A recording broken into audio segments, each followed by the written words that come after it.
Hello everyone, this is John with the Vargas Venture here, a channel where we teach you how we hack through adulting. And in today's video, I wanted to show you my work from home space. So as you know, with COVID happening, a lot of us can't work in the office spaces that we're normally used to, and so we have to make do and work from home. I live in a small apartment with my wife and roommate, and I have a work from home space that I use every single day, 40 hours a week, to get my job. I want to show you the things that I've learned when I built my work from home space, and I want to share those with you. And so stay tuned for this video, and I'll show you all the cool tips and tricks on how to make your work from home space a place that you'll actually enjoy working with.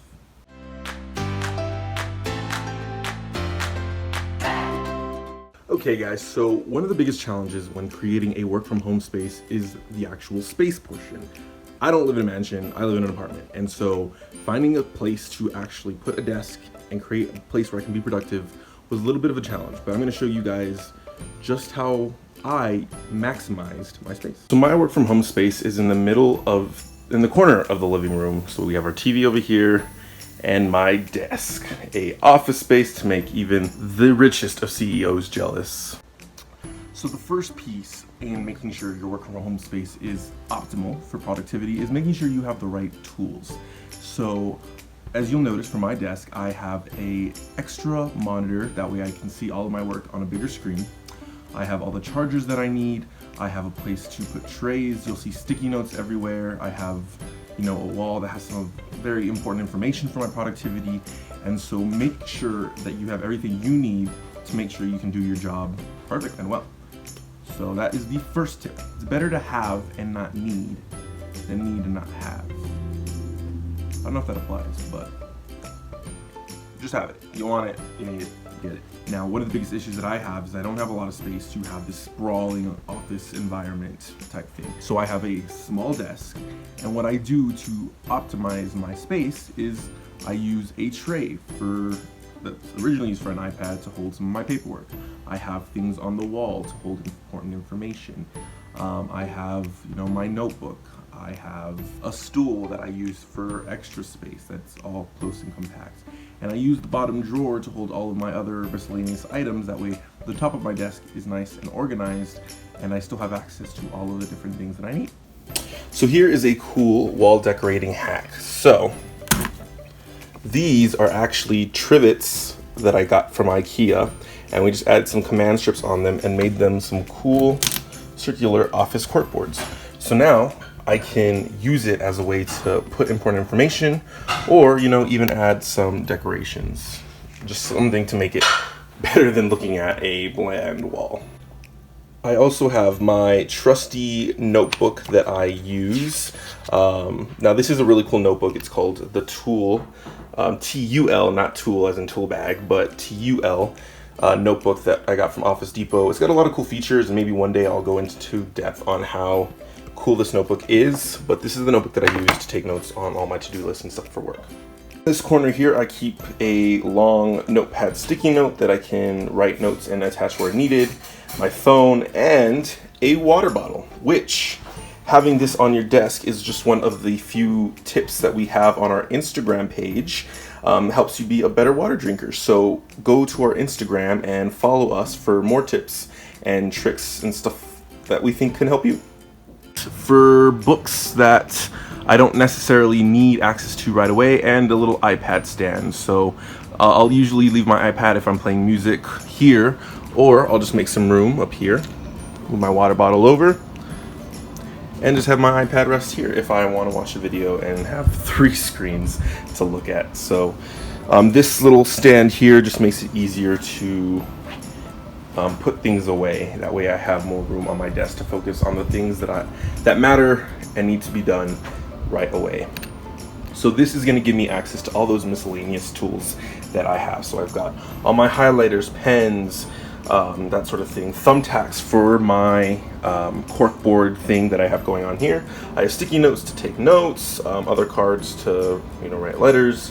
I have my headphones, and just some miscellaneous stuff here that I can use. And I also have my blue light glasses. Which brings me to my next hack, get some blue light glasses. The reason I have these, other than the fact that they look pretty dope, is I am looking at a screen 8 hours a day, and then when I get off of work, I like to get on my iPad, get on my phone, and do different things, edit videos and that sort of thing.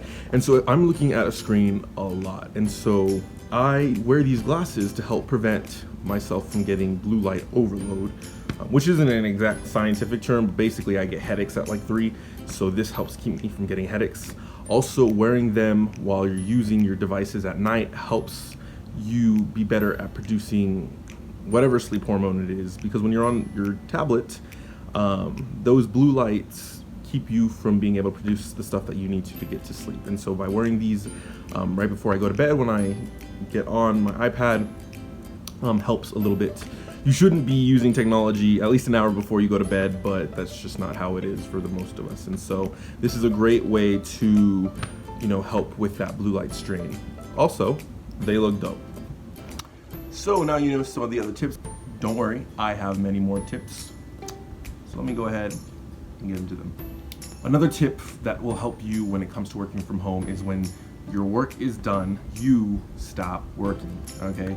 Make sure you set a time, whether that's 5 o'clock, 4:30, 6 o'clock, whatever that time is. You wanna make sure that when you're done working, and you can live life and keep that work-life balance. So make sure to set a specific time of when you're gonna start working and when you're gonna stop working. Another tip is make sure that your workspace is separate from the rest of your space. So as you can see, my desk is a very distinct space from the rest of the house. And the reason I do that is because it will psychologically help you be able to differentiate between when you should be in work mode and when you should be in the rest of your life. And so that's why I don't work from the couch or I don't work in the kitchen table. I work in a specific desk space, and it'll help you get into the right mindset when you're doing your thing.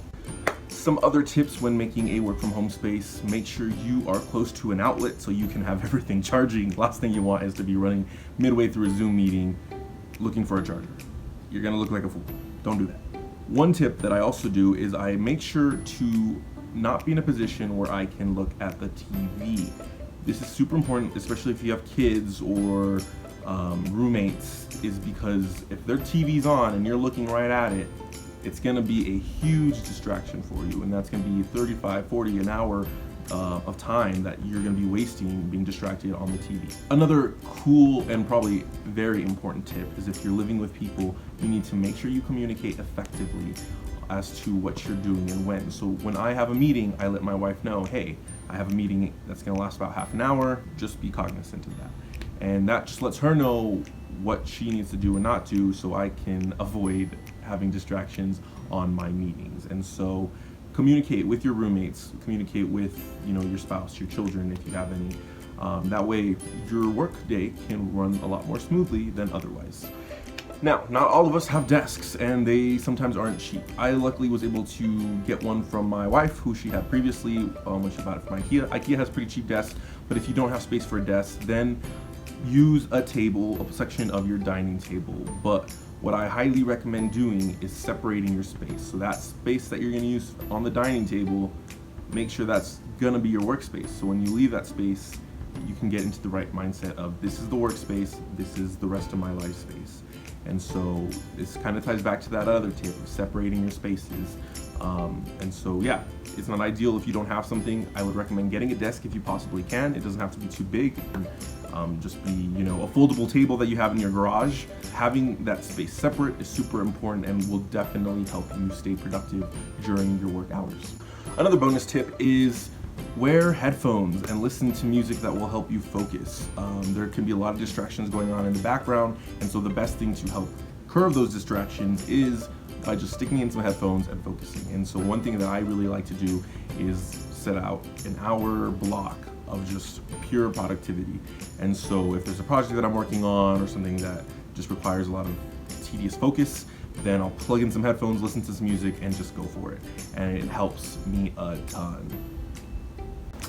Another tip I want to mention is ergonomics. So basically, it's the idea of making your workplace as best for your body as possible. So get a chair that's comfortable on your back. You don't want to be slouching the whole day because that's gonna really jack you up. You want a keyboard if you get one that's gonna work well with your hands. And so Ergonomics is a whole study on this sort of thing, and I don't know much about it, but do research on it to see what works best for you and what works best for your body, because if you're gonna be spending hours a day in a chair, the last thing you want is to mess up your back in a chair. Okay, so those are my tips on how to better your work from home space. Hopefully they will help you get a little bit more focused. They will help maximize your space if you don't have much. And I ended up liking my work from home space. I hated the idea of working from home, especially when all of this started, because I was literally working off of a coffee table in the living room. But I have a space that I like, and I kind of don't want to go back to the office.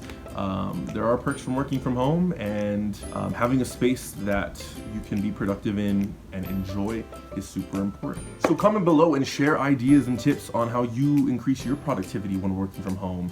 Do you enjoy it? Do you want to go back to the office, or are you happy with, working from your living room? So let me know. Also, share with us on Instagram what your work from home space looks like. We are at the Vargas Venture. We want to see what you're doing, and you can get a chance to come up on our story, and we would love to reshare what you guys are doing. So let us know in the comments, and also don't forget to subscribe, right? We do more videos on how to hack through adulting. That means recipes, life hacks, and just more helpful information that we've learned that we want to help you with. So subscribe, don't forget to hit the notification bell, wherever that is, somewhere down here. That way you get notified when we do new videos. And in the meantime, adios.